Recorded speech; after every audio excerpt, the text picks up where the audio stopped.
Those, I would say, kind of slept on guys. I think every practice that we've had, his name has been brought up in our defensive meeting room, of how like aggressive and how he just goes to work every day. Obviously, I don't get to see a lot of it in my with my perspective. When we're playing, but when I go watch film, it's like he's standing out on every pass rush rep. Like he's beating blocks here. It's crazy, and I kind of knew that he was going to be that type of player just by his personality in the weight room and just how he carries himself. But man, I'm super excited to watch him work. We'll go to C-Mac and then John McMullen. Reed, what does it do for a veteran like yourself to have 60,000 people at the link for a Sunday night practice? I honestly think this is one of the coolest practices ever, like any organization could do. Obviously, when I was a rookie doing it, I'm like, this is insane. Like we have however many fans show up, and it's only a open practice, and we're doing it for a great cause. But it's one of those things that I get to get in the game mode type feeling, and I wouldn't say I'm nervous or anxious. I just you get that it's a different type of feeling you get before you go play a game, and especially in front of the city of Philadelphia and what the fans bring to the stadium. It's great. It's a great atmosphere. We'll go to John McMullen and then Brooks. Sorry about that. Hey, Reed, um, curious to hear about your role, the competition opposite you. Sydney Drew's been banged up, even Tristan. But if you go back to last year with an entrenched player like CJ, how do you handle your role in sort of supporting that competition? Yeah, I just try to be myself. I'm not looking to. I'm just there to be a helpful hand. I know it's a crazy situation that guys are put in. I've been in it. I'm still fighting to be the best I can too. For the team, and just watching these guys come to work every day. Not You don't see any sort of, I don't know, any tension between anybody. I feel like that it's a shout out to our room and our coaches that allows that environment. We just want to work together. We're willing to succeed and watch other people succeed. And they're doing a great job. They're asking the right questions. They're anticipating the right stuff. And that's all you want to. That's what all you want to see, especially a guy like me. And me and CD had a really good relationship on the field and off the field. And it helps a lot when you have that. And just seeing these guys, go to work and understanding the defense and are smart enough to anticipate different things, it gives my self confidence. We'll go to Brooks and then Dave. Hey Reed, earlier last week, Christian Parker was talking to us about how the defense changes whenever a cornerback travels. He says it can sometimes get complicated. Discombobulated was the word he actually used.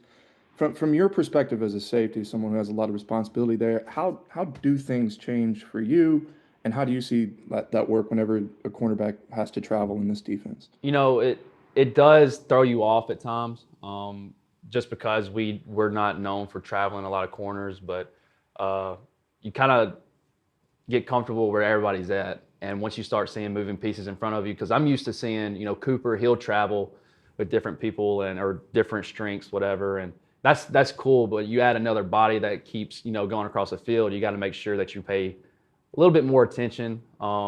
Make sure he gets the call. I know it's a position that he's not really used to being in. I'm sure he did it in college, but it's tough because, like you said, you're more worried about, all right, where's this guy? Like, say he follows AJ, all practice, like, where's AJ? And you got to make sure that the other corner is on his side and that we're not two corners over and I've got to worry about this side. Nobody's covering a tight end or something. So it gets complicated at times, but I mean, obviously we will know beforehand going into the game and, practice the whole week. You're going to get comfortable with that. And, it's all about communication and being confident in yourself to know where the pieces are that are moving and just get everybody in the right spot. We'll go to Dave and then Zach. Reed, playing next to a different safety in base versus nickel, Does that put extra stress on you when that piece is changing?